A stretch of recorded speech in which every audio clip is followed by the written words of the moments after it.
પણ ડૉક્ટર સાહેબ મને તો દુખતું પણ નહોતું. પણ આ એક વાક્ય હું કેન્સર સર્જન તરીકે ઘણીવાર સાંભળું છું. મિત્રો, આપણા મનમાં એક બહુ મોટી ગેરસમજ છે.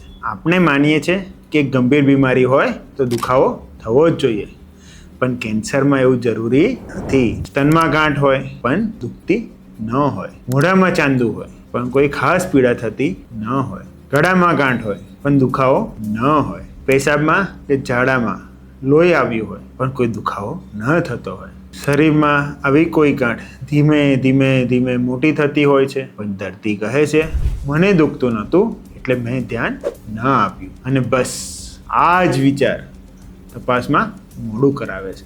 એક વાત ખાસ યાદ રાખજો કે દુખાવો એ શરીરની ચેતવણીનો એક પ્રકાર છે, પણ એકમાત્ર પ્રકાર નથી.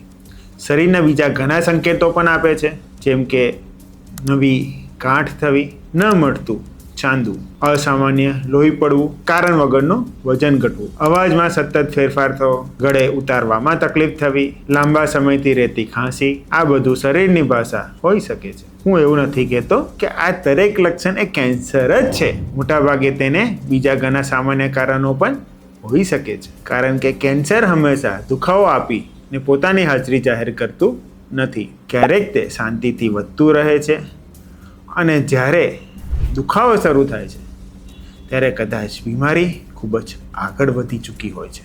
કારણ કે કેન્સરમાં દુખાવાની રાહ ના જુઓ, સંકેતોને ઓળખો.